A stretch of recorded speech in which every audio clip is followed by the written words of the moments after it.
Hello everyone, welcome to my UPSC assistant professor advertisement number 51 की regular preparation करवा रहे हैं। अगर आपने चैनल को सब्सक्राइब नहीं किया है तो आप सब्सक्राइब कर लीजिए ताकि आपको नोटिफिकेशन मिलता रहेगा टाइम पे। जिन्होंने अभी तक टेस्ट सीरीज ज्वाइन नहीं की है, टेस्ट सीरीज़ का लिंक नीचे डिस्क्रिप्शन में अवेलेबल है। प्रैक्टिस टेस्ट दीजिए, टेस्ट सीरीज ज्वाइन कर लीजिए, आपको नोट्स वगैरह कंप्लीट वहाँ पे मिल जाएंगे। कॉन्टैक्ट डिटेल और टेस्ट सीरीज दोनों का लिंक नीचे डिस्क्रिप्शन में है। टेस्ट सीरीज पेपर फर्स्ट और पेपर सेकंड दोनों के लिए अवेलेबल है, आप जाके और चेक कर सकते हैं। कोई क्वेरी है, कोई डाउट है तो नीचे कॉन्टैक्ट डिटेल भी है, आप कॉन्टैक्ट कर सकते हैं। टोटल 28 टेस्ट हो चुके हैं अभी तक, ये 29th टेस्ट है। देखिए, आप जब ज्वाइन करते हैं टेस्ट सीरीज तो वहाँ पे आपको मॉक टेस्ट में 30 क्वेश्चन प्रोवाइड करवाए जाएंगे, लेकिन यहाँ पे पॉसिबल नहीं होता है, इसलिए यहाँ पे पूरा 30 क्वेश्चन प्रोवाइड नहीं होते हैं। तो ये ऐसा नहीं है कि टेस्ट में यहाँ जितना करवा रहे हैं उतना ही मिलता है। हिंदी और इंग्लिश दोनों में अवेलेबल है test series. Let's begin. Question number first है, और देखिए जिन्होंने ज्वाइन कर रखा है टेस्ट सीरीज, वो अगर आपको अभी तक मॉक ये 29 टेस्ट नहीं मिले हैं तो आपको जितने मिले हैं टोटल 29 हो चुके हैं। तो आप अपना ईमेल आईडी चेक कीजिए, ईमेल पे सेंड कर दिया गया है। और अगर कोई व्हाट्सअप वगैरह पे लेते हैं और उनको किसी को मिस हुआ है, नहीं मिला है, तो आप मैसेज कर दीजिएगा व्हाट्सअप पे, तो आपको भेज दिया जाएगा। आप ज़रूर इसमें अवेयर रहें। Consider the following statements about National Clean Air Programme. National Clean Air Programme के बारे में इसमें जो स्टेटमेंट है, कथन दे रखे हैं, इन पे विचार करना है। राष्ट्रीय स्वच्छ वायु कार्यक्रम, नेशनल क्लीन एयर प्रोग्राम क्या है? राष्ट्रीय स्वच्छ वायु कार्यक्रम है। It has the target of 20 to 30% reduction of PM 2.5 and PM 10 concentration by 2024। सो इसमें जो टारगेट रखा है ये पार्टिकुलेट 2.5 और जो PM 10 ये दोनों का है 20 to 30% रिडक्शन का टारगेट रखा है। ये स्टेटमेंट सही है, पहला स्टेटमेंट इसमें सही है।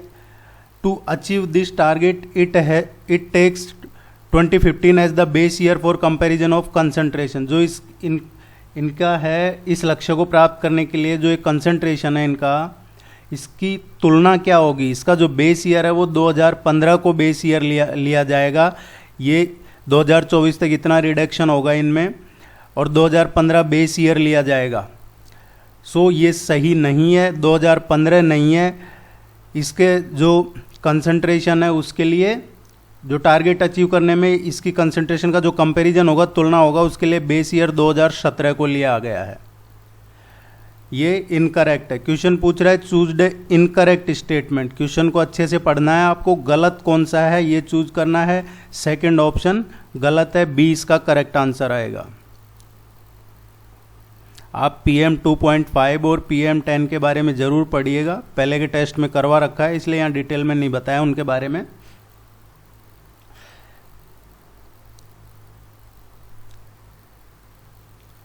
ई Daakhil portal recently seen in news is for. ये जो अभी रिसेंटली खबरों में आया है ई दाखिल पोर्टल, ये किसके लिए है? ई दाखिल पोर्टल है digital landing mechanism, consumer grievance redressal, employment assistance, connecting with employees and employers. So e Daakhil जो पोर्टल है ये किसके लिए है? ये कंज्यूमर ग्रीवेंस रिड्रेसल, ये है एक्चुअली उपभोक्ता शिकायत निवारण। ई दाखिल पोर्टल, ये ध्यान रखिएगा, ये उपभोक्ता शिकायत निवारण के लिए है। बी इसका करेक्ट आंसर आएगा। आप सब्सक्राइब जरूर कीजिएगा please. Which one of the following covers the highest percentage of forest area in the world. इनमें से किस में उच्चतम फॉरेस्ट एरिया है? कौन विश्व में वन क्षेत्र में उच्चतम प्रतिशत को कवर करता है?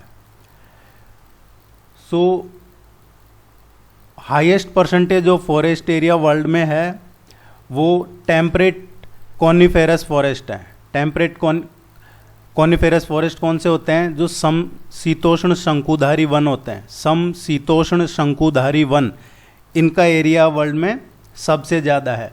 देखिए इसी तरीके का एक क्वेश्चन और पूछा जाता है कई बार एग्जाम में कि जो इक्वेटर है, भूमध्य रेखा है, उसके पास किस तरह के फॉरेस्ट पाए जाते हैं। तो जो इक्वेटर है उसके पास उष्ण कटिबंधीय वन, जो वन है वो पाए जाते हैं, ट्रॉपिकल। इक्वेटर के पास ट्रॉपिकल वन फॉरेस्ट पाए जाते हैं। इसी तरीके का एक क्वेश्चन और पूछ लिया जाता है कई बार कि जो पूरा पृथ्वी है इस पे घने जो जंगल हैं अधिकतर कहाँ पे पाए जाते हैं? घने जंगल अधिकतर कहाँ पे पाए जाते हैं? जो डेंस फॉरेस्ट है on the earth are mostly found, ये नियर बाई इक्वेटर। ये दो क्वेश्चन आपको ध्यान रखने हैं। एक क्वेश्चन तो पूछ लिया जाता है कि इक्वेटर के नज़दीक कौन से वन पाए जाते हैं। सो इक्वेटर के नज़दीक है ट्रॉपिकल पाए जाते हैं, और पृथ्वी पे सबसे डेंस फॉरेस्ट है मोस्टली कहाँ पाए जाते हैं? डेंस फॉरेस्ट मोस्टली इक्वेटर के नज़दीक पाए जाते हैं। ये पूछा जाता है एग्जाम में, क्लियर रहना हमें इस पे। मैच करना है लिस्ट फर्स्ट को लिस्ट सेकंड के साथ।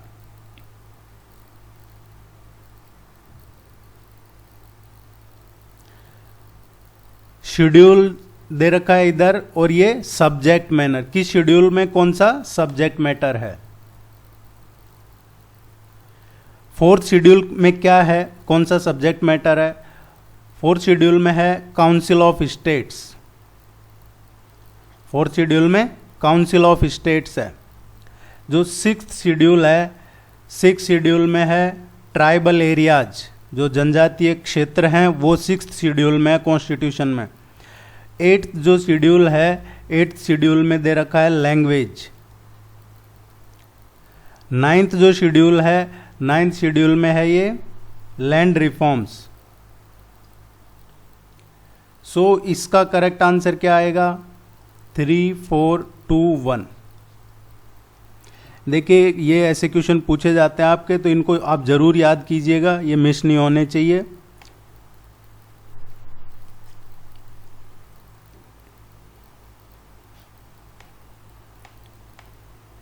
कुशियारा नदी, Kushiyara river which forms India Bangladesh border as a branch of which of the following river.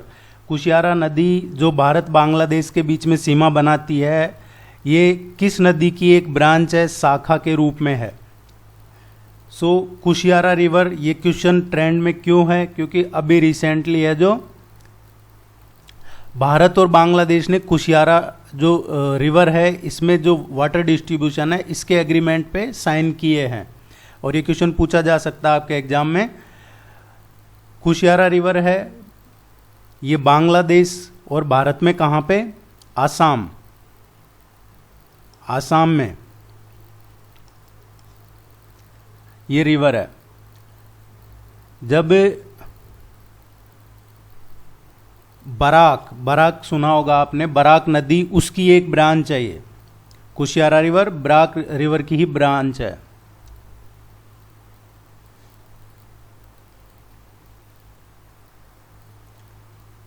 ये आसाम में जो सिलहट है, सिलहट डिस्ट्रिक्ट, वहां पे बॉर्डर बनाती है भारत और बांग्लादेश के बीच में।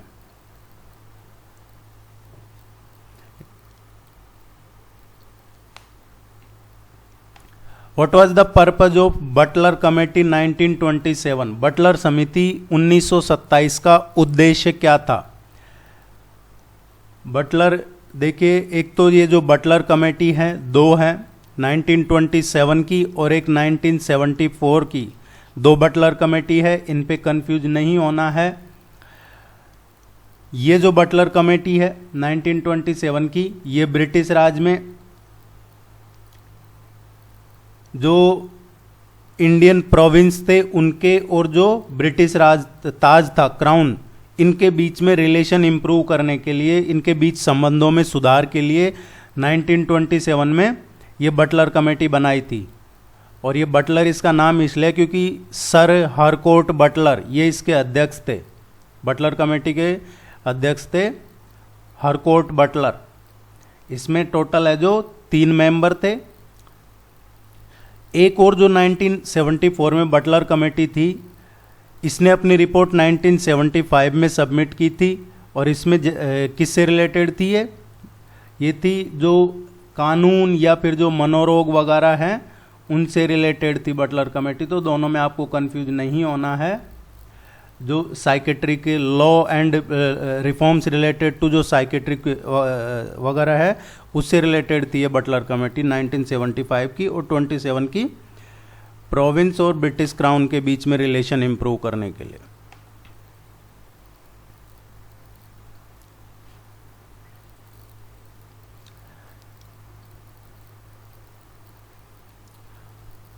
सुमंग लीला फेस्टिवल, ये traditional form of theatre is celebrated in. देखिए सुमंग लीला फेस्टिवल ये एक ट्रेडिशनल थिएटर फॉर्म है।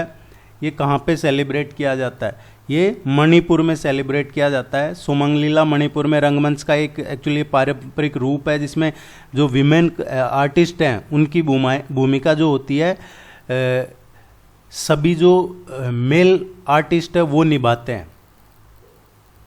इसमें जो मेल आर्टिस्ट है वो फीमेल आर्टिस्ट की भूमिका निभाते हैं, ऐसा है। इसको है जो प्रतिष्ठित है संगीत नाट्य अकादमी पुरस्कार, उससे भी सम्मानित किया है। यह भी चर्चा में है क्योंकि इसका अभी 50वां अखिल मणिपुर सुमंग लीला महोत्सव है। इसका आयोजन हुआ था अभी, कहाँ पे? इम्फाल में इसका आयोजन हुआ था, यह चर्चा में है।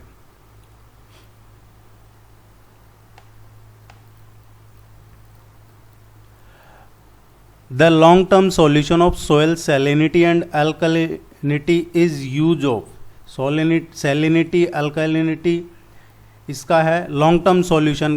क्या है इसमें से? जो लवणता है मिट्टी की, मृदा लवणता और जो क्षारीयता है, इसके जो दीर्घकालीन विलयन है इसका उपयोग किया जाता है किसमें? तो इसका जो करेक्ट आंसर आएगा ये आएगा इसमें जिप्सम, बी।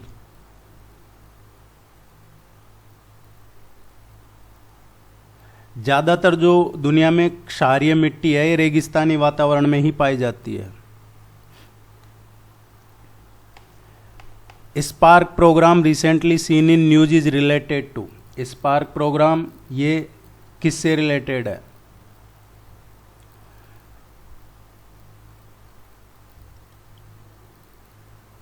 यह भी CCRAS ने ये इसका किया है अभी, support innovative research in Ayurveda. ये ध्यान रखना आपको, SPARK support innovative research in Ayurveda.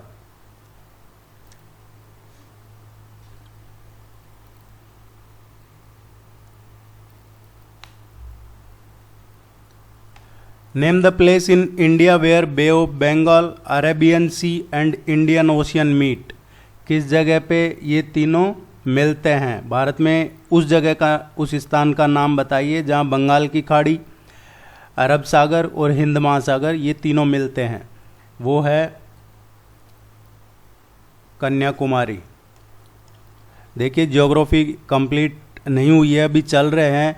History polity complete करवा दी है, तो वो वीडियो आपने नहीं देखे हैं तो वो ज़रूर देखिएगा। आपको लिंक मिल जाएगा डिस्क्रिप्शन में, या फिर आप चैनल के नेम पे क्लिक करके भी प्लेलिस्ट में या वीडियो सेक्शन में जाके देख सकते हैं।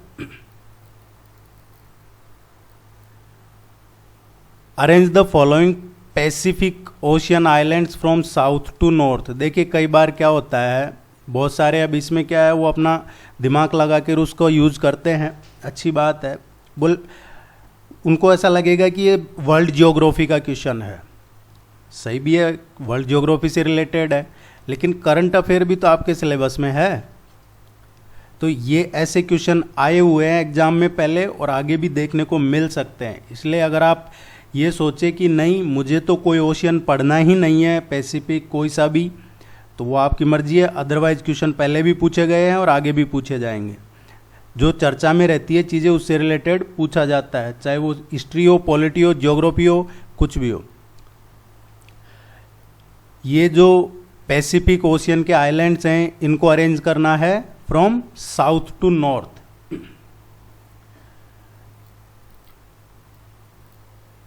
साउथ टू नॉर्थ इनको अरेंज करना है। देखिए आप इनको मैप में ज़रूर देखिएगा, जब मैप में देखेंगे तो आपके बहुत अच्छे से क्लियर हो जाएगा।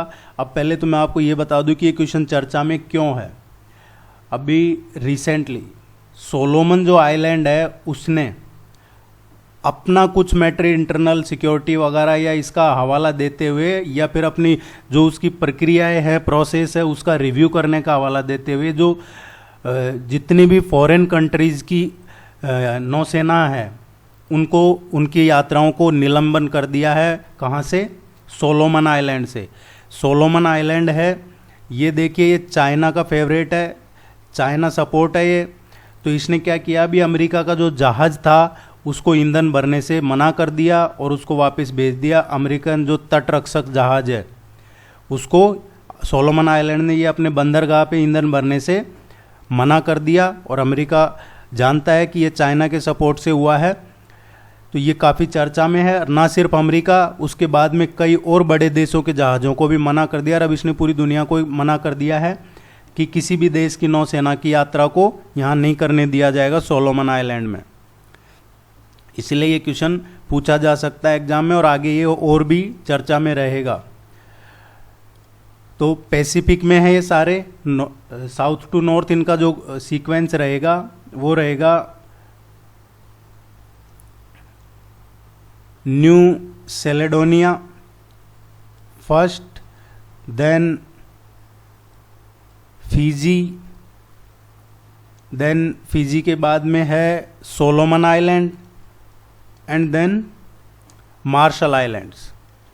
ये इनका मैप में देखिएगा आप और इनको अच्छे से याद कर लीजिएगा, ये इंपॉर्टेंट है।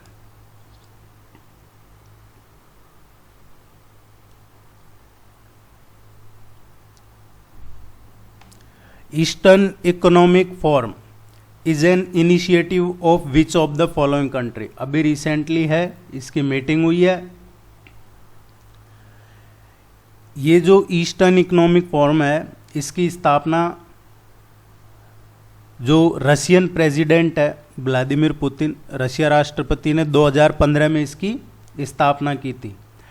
और इसका जो मेन उद्देश्य है इसका क्या है, रूस के जो सुदूर पूर्व के जो इकोनॉमिक डेवलपमेंट है उसका समर्थन करना, चाहे वो एशिया पैसिफिक रीजन में इंटरनेशनल सपोर्ट का एक्सपेंस करना हो, उसको देखते हुए ये एक इंटरनेशनल प्लेटफॉर्म है, इसकी स्थापना की थी। और अभी इसकी रिसेंटली मीटिंग हुई है, इंडियन प्राइम मिनिस्टर ने भी इसमें पार्टिसिपेट किया। 20 का करेक्ट आंसर आएगा। ये रशिया का इनिशिएटिव था और किसके लिए है?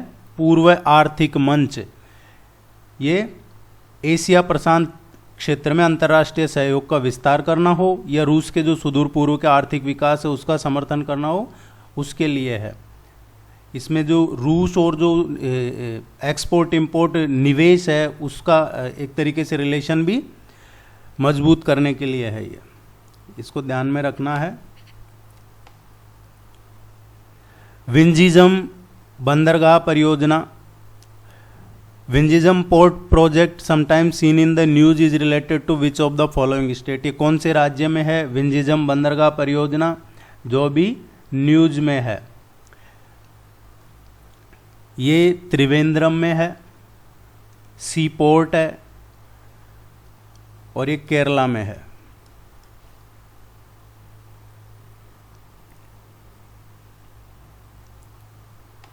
Consider the following statements. निम्नलिखित कथनों पर विचार करना है। The Cripps proposal include the provision for. जो क्रिप्स प्रस्ताव है, क्रिप्स मिशन आया था, जो क्रिप्स मिशन के जो प्रपोजल थे, प्रस्ताव थे, उसमें क्या प्रावधान शामिल थे? ये क्वेश्चन पूछ रहा है कि जो क्रिप्स प्रस्ताव है उसके प्रावधानों में क्या शामिल है। इसमें से Cripps full independence for India, Bharat के लिए पूर्ण स्वतंत्रता, या संविधान बनाने वाली संस्था का निर्माण। और क्वेश्चन पूछ रहा है सही कौन सा है। सो क्रिप्स मिशन है, ये पूर्ण स्वतंत्रता का प्रावधान इसमें नहीं था। अगर इसमें क्रिप्स मिशन में होता तो उनको कैबिनेट मिशन नहीं लाना पड़ता। क्रिप्स मिशन के बाद में कैबिनेट मिशन आया था और उसमें था ये फुल इंडिपेंडेंस का, क्रिप्स मिशन में नहीं था। Creation of constitution making body, वो ये सही है कि जो एक ऐसी संविधान बनाने वाली संस्था का निर्माण हो, ये क्रिप्स मिशन के प्रपोजल में था। बी इसका करेक्ट आंसर आएगा।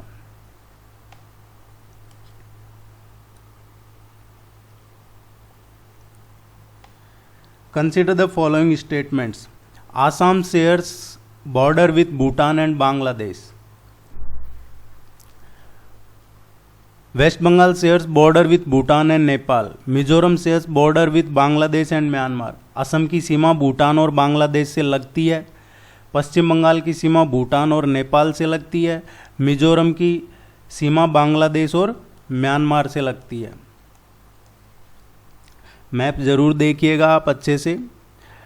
आपने टेस्ट सीरीज ज्वाइन नहीं की है तो टेस्ट सीरीज ज्वाइन कर लीजिए, आपकी रेगुलरिटी बनी रहेगी, उससे आपको 100% बेनिफिट मिलेगा।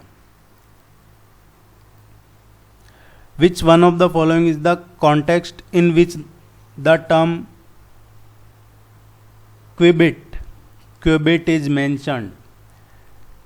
देखिए, जो क्वांटम कंप्यूटिंग इसके बजाय क्वांटम बिट्स या क्यूबिट्स का उपयोग करता है, और ये दो राज्यों के साथ एक क्वांटम सिस्टम है। हालांकि जो सामान्य बिट है उसके विपरीत ये केवल 1 या 0 की तुलना में बहुत अधिक जो जानकारी है वो ये संग्रहित करता है, इकट्ठा करता है, क्योंकि ये किसी भी सुपरपोजिशन में मौजूद हो सकता है। क्यूबिट है जो, इसको ज़रूर पढ़िएगा अगर आपने नहीं पढ़ा है क्यूबिट इसके बारे में। ये क्वांटम कंप्यूटिंग इसका करेक्ट आंसर आएगा। किस कॉन्टेक्स्ट में है? Quantum computing. चैनल को सब्सक्राइब जरूर करके जाइएगा। ये इतना है, बाकी आप टेस्ट सीरीज ज्वाइन करते हैं उसमें आपको पूरा टेस्ट मिलेगा 30 क्वेश्चन का डिटेल्ड सॉल्यूशन के साथ। आपको PDF मिल जाएगा, हिंदी और इंग्लिश दोनों में अवेलेबल है टेस्ट सीरीज। आप ज़रूर ज्वाइन कीजिए। अभी लेट नहीं हुए हैं, लेकिन बाद में आप ज्वाइन करते हैं और एक साथ पूरे टेस्ट लेते हैं तो आप पढ़ भी नहीं पाएंगे और इसका फिर आपको ज़्यादा फ़ायदा नहीं मिलेगा। इसलिए अभी से ज्वाइन कर लेते हैं तो आपको रिवीजन टेस्ट करवाएंगे, वो भी फिर आपका टाइमली एग्ज़ाम के टाइम पे आप सिलेबस कंप्लीट करके और रिवीजन कर रहे होंगे। Thank you very much. Thank you, good luck.